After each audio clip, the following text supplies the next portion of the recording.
नमस्कार दर्शक बंधु सुना और रूपा दर को नहीं एबे आसला एक बड़ खबर। आज पुणी कमिला सुना और रूपार दर। तेबे दर्शक बंधु जदि आपण माने सुना किंबा रूपा किनिबा को चाहुचंती बा योजना करचंती तेबे प्रथमे जानि नियंतु आज ओडिसा रे 22 कैरेट और 24 कैरेट सुनार मूल्य केते रहिछि। सेति पई भिडियोटी को शेष जाय देखिबा सहित आम चैनल नुआ थिले सब्सक्राइब करी पाखरे थिपा घंटी चिन्ह को दबाई दियंतु जहा द्वारा एभली नुआ नुआ खबर आपण सर्वप्रथमे जानिबाकू पाई परिबे।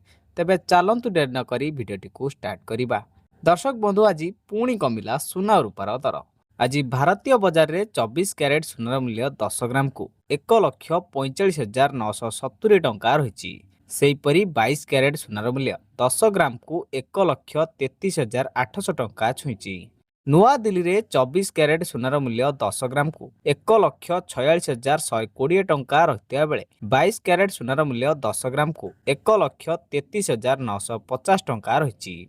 दक्षिण भारतर प्रमुख सहर चेन्नई रे 24 कैरेट सुनार दर 10 ग्राम को 1,48,580 टंका रहिता बेले 22 कैरेट सुनार दर 10 ग्राम को 1,36,200 टंका रहिछि। पूर्व भारतर प्रमुख सहर कोलकाता रे यथाक्रमे 24 कैरेट और 22 कैरेट सुनार मूल्य 10 ग्राम को 1,45,970 टंका और 1,33,800 टंका रहिछि। सेहीपरि मुंबई रे 24 कैरेट सुनार दर 10 ग्राम प्रति 1,45,970 टंका और 22 कैरेट सुनार दर 10 ग्राम को 1,33,800 टंका रहिछि।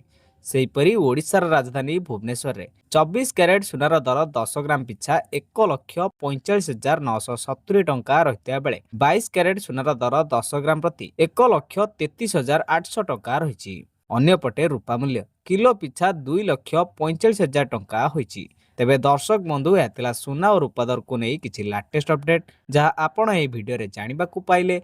वीडियोटी भल लागिथिले गोटे लाइक कर दियंतु। आम चैनल नुआ थिले सब्सक्राइब करी पाखरे थिबा घंटी चिन्ह को दबाई दियंतु।